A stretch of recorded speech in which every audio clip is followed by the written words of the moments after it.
Welcome to the Black History Month virtual celebration. The struggle continues. I am Mr. Villarreal, the principal of Sam Houston High School. I want to thank the Black History Committee for making this celebration possible. Despite the challenging constraints of the pandemic, the committee was created to ensure that we continue this celebration of remembering important people and events in the history of the African diaspora. The celebration includes 4 virtual shows: the spoken word, the dance, education, and music. Thank you and enjoy the show. Welcome to part 1 of the Sam Houston High School Virtual Black History Program 2021. I know you will enjoy these 4 days of amazing talent and education, brought to you by our very own Sam Houston High School students, staff, and community. Maya Angelou, one of the most accomplished poets of our time, once said, "I've learned that people will forget what you said, people will forget what you did, but people will never forget how you made them feel." This first part you're about to see is our spoken word Proclaim the Struggle. Spoken word is an art form meant to not just produce words, but to make you feel something. Words are so powerful they can renew, awake, and inspire. The acts we're about to see are The Hill We Climb by Afend Ngoma, I Too by Alexander Madison, Ain't I a Woman by TCU, Still I Rise by Chisholm Akpom, Sam Houston Students Meeting with the Elders Part 1, Motivational Speech by Tavian Hall, and Poetry Performance by Young Men of Color. When day comes, we ask ourselves, where can we find light in this never-ending shade? The loss we carry, a sea we must wade. We've braved the belly of the beast. We've learned that quiet isn't always peace. And the norms and notion of what just is isn't always justice. And yet the dawn is ours. Before we knew it, somehow we do it. Somehow we've weeded and witnessed a nation that isn't broken, but simply unfinished. We, the successors of a country and a time where a skinny black girl descended from slaves and raised by a single mother can dream of becoming president, only to find herself reciting for one. And yes, we are far from polished, far from pristine, but that doesn't mean we're striving to form a union that is perfect.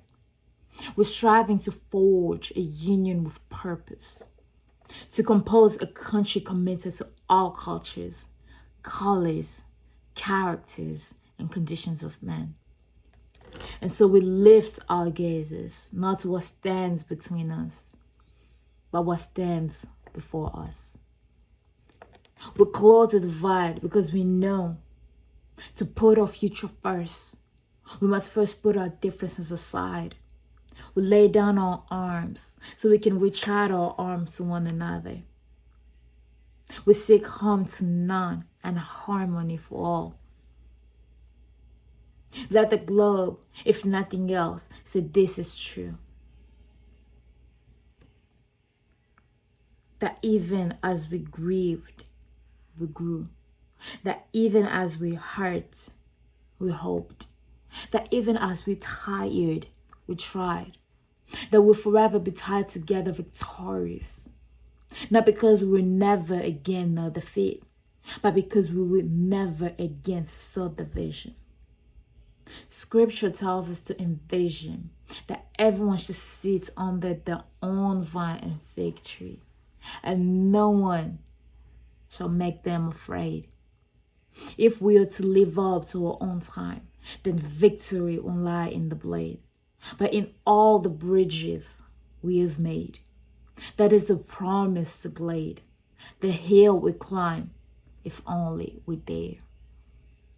It's because being American is more than a pride we inherit. It's a past we step into and how we repair it. We've seen a force that will shatter our nation rather than share it. Will destroy our country if it meant delaying democracy. And this effort very nearly succeeded. But while democracy can be periodically delayed, it can never be permanently defeated. In this truth, In this faith we trust. For while we have our eyes on the future, history has its eyes on us. This is the era of just redemption. We feared at its inception. We did not feel prepared to be the heirs of such a terrifying hour. But within it, we found the power to alter a new chapter, to offer hope and laughter to ourselves. So why once we asked, how could we possibly prevail over catastrophe? Now we assert, how could catastrophe possibly prevail over us? We will not march back to what was, but most what shall be. A country that is bruised by a whole, benevolent by a bold, fierce and free. We will not be turned around or interrupted by intimidation, because we know our inaction and inertia will be the inheritance of the next generation. Our blunders become their burdens. But one thing is certain. If we merge mercy with might, and might with right, then love becomes our legacy and change our children's birthright. So let us leave behind a country better than the one we were left with. Every breath from my bronze pounded chest, we will raise this wounded world into a wondrous one. We will rise from the golden hills of the west. We will rise from the windswept northeast, where our forefathers first realized revelation. We will rise from the lake-rimmed cities of the Midwestern states. We will rise from the sun-baked south. We will rebuild, reconcile, and recover. And every no-knock of our nation, and every corner called our country. Our people, diverse and beautiful, will emerge. Battered and beautiful. When day comes, we step out of the shade, aflame and unafraid. The new dawn blooms as we free it, for there is always light. If only we are brave enough to see it. If only we are brave enough to be it. Hi, my name is Alexander Madison, and I am a junior at Sam Houston High School. I will be reciting the poem I Too by Langston Hughes. Langston Hughes was a prolific poet from the Harlem Renaissance in the 1920s. His writings have influenced art and culture all over the world and will continue to do so for many generations. We see in this poem how the struggle continues from 1920s till today. I Too by Langston Hughes. I too sing America. I am the darker brother. They send me to eat in the kitchen when company comes, but I laugh and I eat well and grow strong. Tomorrow, I'll be at a table when company comes. Nobody will dare say to me, eat in the kitchen. Then, besides, they'll see how beautiful I am and be ashamed. I too am America. By Sojourner Truth, it's called Ain't I a Woman? That man over there says that women need to be helped into carriages and lifted over ditches and have the best place everywhere. Nobody ever helped me into carriages or over mud puddles or gives me any best place. And ain't I a woman? Look at me. Look at my arm. I have plowed and planted and I've gathered into barns, and no man could ever heed me. And ain't I a woman? I could work and eat as much as a man, and when I get it, and bear the lash as well, and ain't I a woman? I have bore 13 children and seen most sold off to slavery. And when I cried out with my mother's grief, none but Jesus heard me. And ain't I a woman? Then they talk about this thing in the head. What's it they call it? Intellect. That's what they call it. What's that got to do with women's rights and with Negroes' rights? If I have my own cup and I hold but just a pint and yours holds a quart, wouldn't it be mean not to let me have my little measure full? Then that little man over there in black says that women can't have as much rights as men because Christ wasn't a woman. Where do you think Christ came from? Where do you think Christ came from? From God and a woman. Man had nothing to do with it. If the first woman God ever made was strong enough to turn the world upside down all alone, then these women together ought to be able to turn it back right and get it right side up again. And now they're asking to do is let the men do it. And the men better let them. I oblige you for hearing me. And now old Sojourner ain't got nothing more to say. Hello, my name is Chisom, and I'll be reading a poem by Maya Angelou called Still I Rise. You may write me down in history with your bitter, twisted lies. You may trod me in the very dirt, but still, like dust, I'll rise. Does my sassiness upset you? Why are you beset with gloom? 'Cause I walk like I've got oil wells pumping in my living room. Just like moons and like suns, with the certainty of tides, just like hopes springing high, still I'll rise. Did you want to see me broken? Bowed head and lowered eyes? Shoulders falling down like teardrops, weakened by my soulful cries? Does my haughtiness offend you? Don't you take it awful hard? 'Cause I laugh like I've got gold mines digging in my own backyard. You may shoot me with your words. You may cut me with your eyes. You may kill me with your hatefulness, but still, like air, I'll rise. Does my sexiness offend you? Does it come as a surprise that I dance like I've got diamonds at the meeting of my thighs? Out of the huts of history's shame, I rise. Up from a past that's rooted in pain, I rise. I am a black ocean, leaping and wide. Welling and swelling, I bear in the tide. Leaving behind nights of terror and fear, I rise. Into a daybreak that's wondrously clear, I rise. Bringing the gifts that my ancestors gave, I am the dream and the hope of the slave. I rise, I rise, I rise. Thank you. Our purpose today, our interview and question and answer session will focus on our theme of eracism. The struggle continues. We want to hear, reflect, and analyze the information and wisdom of our guests as they share their life experiences with us and provide us with firsthand knowledge and accounts of life as African-American individuals living in Texas through decades past, as well as their thoughts on our present progress and how they see things headed in the future. Our desire is that this discussion will bridge the gap between our elder members of the community and our youth, so that we will have a better understanding of our roots and a better sense of where we go from here as a global community. And our guests, we have Mr. Jesse Ryder and Ms. Veretta Ryder. And here are a few pictures of them. This is a picture of Ms. Ryder here.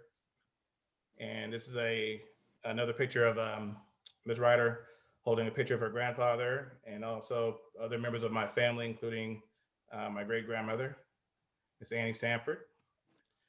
Another picture of Mr. Ryder and Miss Veretta Ryder. Also joining us, we have Miss Corfay Christopher at her home church of New Hope Baptist Church in Bullard, Texas. I'm just proud to be involved into something like this because I was born and raised here in Texas, at Bullard, Texas, and my favorite sweetheart was your uncle. And I have 5 children, so 7 kids, 5 boys and 2 girls, and I have just a group of grandkids, which I'm great grand, and I am so proud of that. And we just been a close knitted family ever since we got married. And we just travel a lot. I stayed in Japan for 3 years with my family, which I enjoyed that. And being Black in Texas, being Black in the United States with my traveling, it's the same thing. But we have to look beyond that. And because it's out there for us, but we have to want to do something to help ourselves. And I've been to so many places, but I would choose Bullitt, Texas for my home because it's so much indifferent. And we as a Black race, we have a lot to be thankful for because we have come a long ways. And let's try not to go back to where we came from. It used to be where we would have to pay a poll tax. And I paid, this is my receipt, where I paid poll tax before I could vote. You had to pay. And you know, back then, back in the 40s, it wasn't too much for your parents to do to get money to pay poll tax, but that was the way to keep us from voting. Mm-hmm. And I did this. I paid my poll tax. I had to mail it in. She didn't know what color I was, but she marked on my receipt I was white.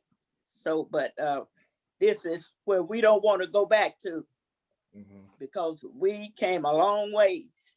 And I prefer, like I say, out of all my traveling, I'd much rather be back here in Texas. And that store was just a little store. I never will forget that. We would go there and sit on the edge. It was brick. They had a little edge where you could at least kind of rest your feet a little bit.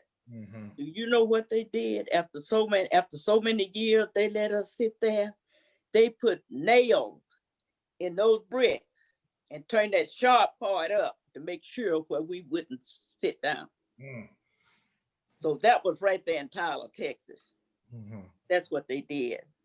It's like I said, if my moving around, it was the same thing everywhere.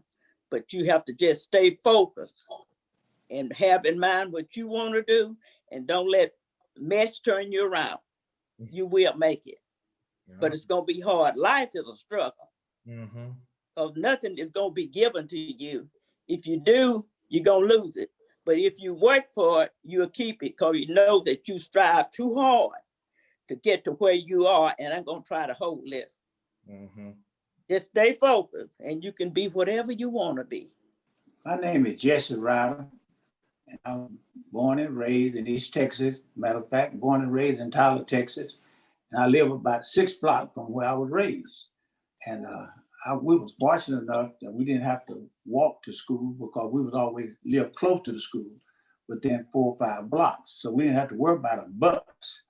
But living in I would say in the South or in Tyler as a Black boy, I was born in the 30s. And shortly after I became large enough to realize what was going on, it was during the wartime. That was during World War II in the 40s, 41, 42. Longer than that, I was 12 or 13 years old, and time was hard. But during those times, you could do pretty well what you wanted to, so long as you stayed in a Black person place. There was 2 worlds. There was a white world and a Black world. If you stayed in the Black world, then you would be all right. But if you got out of place, then you'd have a hard time. You know, it was 9 of us in the family. I was second or the oldest. And if you wanted to have any money, you had to get out and hustle. You had to get out and work. And I did all types of jobs. Like I said, you could pretty well do what you wanted to do. Even at that time, they had what we call over in North Tyler, they had what we call a corn orchard. And that was Woollard's Pecan Orchard. And you could go out to the pecan orchard and you could pick up pecan. And they would let you have what you call on a halving. If you picked up 2 gallons, they would give you 1 gallon. And what we would do with the 1 gallon, we'd go up and down the street and we would sell those pecans for spending money. Mm-hmm. And then too, on the weekend, as a young Black boy, in Tyler, Texas. It was during the war, 1940, 41, long in there. We would go to town with our shoe shine box and shine shoes for the soldiers that was in Camp Fanny for 15 cents a pop. And then if they want soul dressing, it was 25 cents. And so we made our little money by shining shoes. Then we could go to the movie on Saturday and see the movie over and over all day long. Okay, I'm Loretta Ryder, and I too was born in Tyler, and Jesse lived on the north side of town, and we lived in what they call, there's a college called Butler College, named after our grandfather, and we lived in the Butler College area, so we were rivals. But anyway, we've been married 61 years.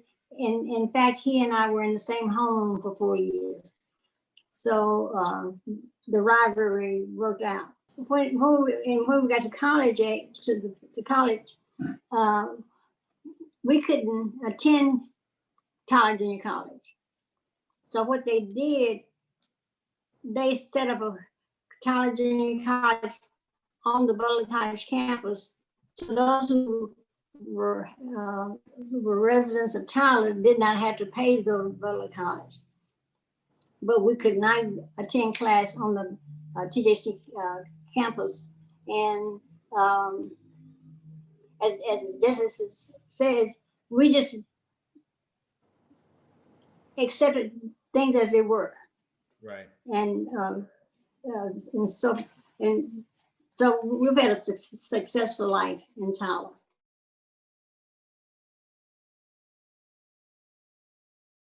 Hello, my name is Tavion Hall, and today I want to talk to you guys about what's going on and how to get better from it. Well, first, in order to get better, we have to address what the issue is. And the issue is hatred. And several young Black innocent women and men have lost their lives due to just being innocent over hate crimes. And in order to move forward, we have to not come back and give hate. And when I say that, I mean, I don't want to treat you the way you didn't treat me because you hate me. No, I'm gonna still treat you with respect, love, and kindness. If you don't come to a certain agreement with that person like you wanted to, that's fine. But we cannot hate each other. It's too much that's going on. Not just that, but police brutality. Just being Black in general is it's an issue that young men and women suffer from every day. And our children, we don't want our children to go through some of the things and fear some of the things that we fear. So we have to start now and say, okay, I'm gonna let my voice be heard. I'm gonna go to these rallies and speak what's on my mind. I'm gonna go out to these protests and march for equal rights. Because at the end of the day, we're all citizens of the United States. And I shouldn't have to get my life taken away because of the color of my skin, or because you don't like me because based on my gender or what I prefer to be, how I prefer to live my life. You shouldn't hate me because of that. And people are losing their lives, innocent people, not on a day-to-day basis, but every year we hear about an innocent Black woman or Black man being killed in a traffic stop. They get pulled over by the police because they had a broken tail light. And they say, give me your license or whatever, and they think they're reaching for a gun, so they shoot them. Innocent Black people are being killed. So we want to stop that. We want to stop hating on each other. We want to go out, let our voices be heard.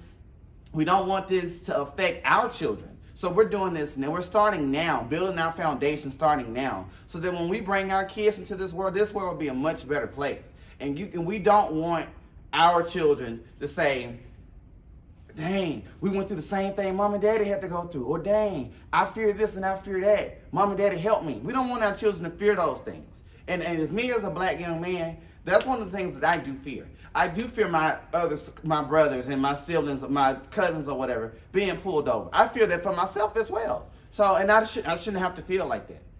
Too many people are losing their lives back to back too many times over the color of their skin.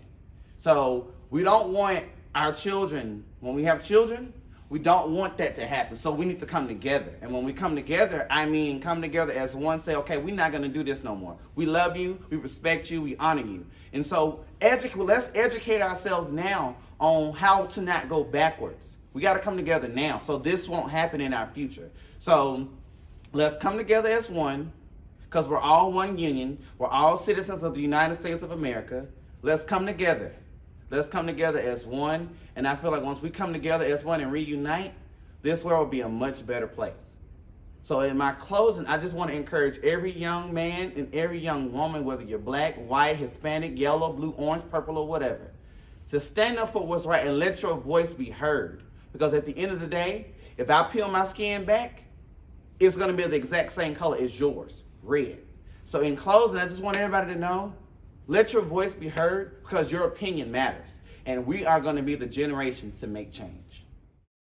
Lift every voice and sing. So earth and heaven ring. Ring with the harmony of liberty. Let our rejoicing rise, high as the listening sky. Let it resound loud as the rolling sea.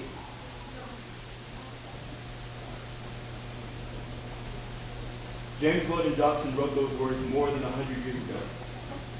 They were just as true in the 21st century as they did then. A poem made into a song written to encourage and remind us that though there is much progress, that much more needs to be done. In other words, to bridge the gap. But what is bridging the gap?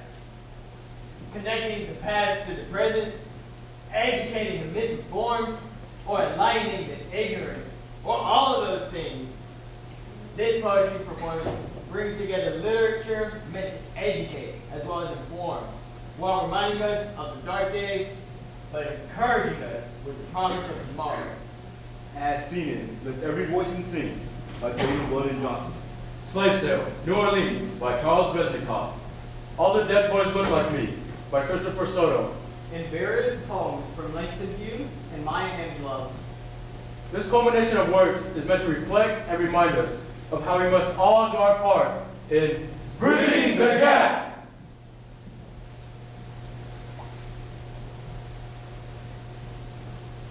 Sing a song full of the faith that the dark past has taught us.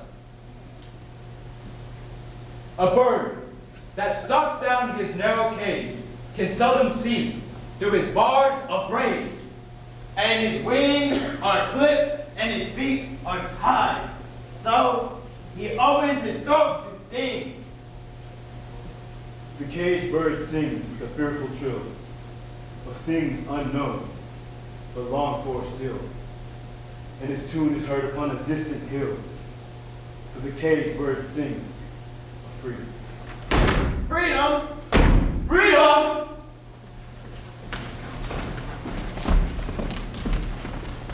To begin with, the slaves had to wash themselves well. And the men who had beards had to shave them off. They were given a new suit, hat, shirt, and shoes. They were then led by the men selling them to a large room, lined up from tallest to shortest. Many came to look at the slaves for sale, made them hold up their heads and open their mouths to look at their teeth, felt their arms and bodies just as they might a horse for sale. Sometimes they were stripped and looked at to see if they had any scars or whips on their backs to show they were troublesome. During the day, a number of sales were made, and a man from Baton Rouge bought Eliza's little son. With his mother crying and begging the man to take her too. But the man from Baton Rouge only said, I can't afford to take them both. a caged bird stands on the grave of dreams. His shadow shouts on a nightmare scream. His wings are clipped, and his feet are tied. So, he opens his throat to sing.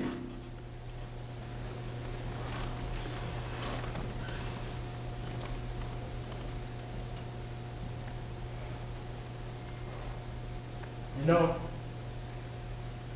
the last time I saw myself die was when the police shot and killed Jesse Hernandez. He was a 17-year-old who was sleeping in his car. Sleeping. And yesterday I saw myself die again. 50 times I died in Orlando. 50. There are another 50 bodies who look like mine and that are dead. And I've been marching for Black lives and talking about police brutality for years now. But this morning, I feel it. I really feel it. How can we imagine ourselves, we being Black and brown people today? How can we imagine ourselves when all of the dead boys look like us? Sing a song full of the hope that the present has brought us. I too sing America. I and the darker brother. They send me to eat in the kitchen when company comes. But I laugh and eat well and grow strong. Tomorrow, I'll be the one at the kitchen table, and nobody dare tell me to eat in the kitchen then. And besides, they'll see how beautiful I am and be ashamed.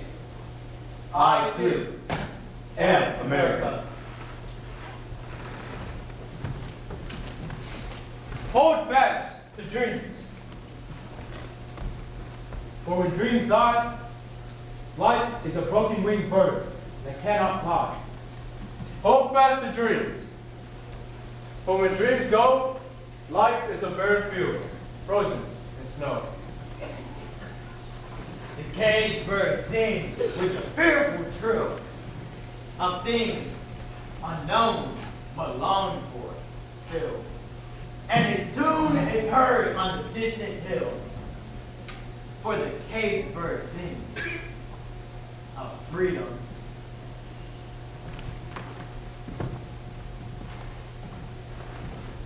You may write me down in history with your bitter, twisted lies.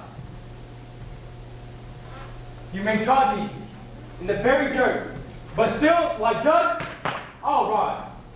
Up from a past that's rooted in pain, I'm a black ocean, leaping and wide. Swelling, I bear the tide. Leaving behind nights of terror and fear, We rise into a daybreak that's wondrously clear. We rise, bringing the gifts that my ancestors gave. We are the dream and the hope of the slave. So, as we face the rising sun of our new day begun, march on till victory is won.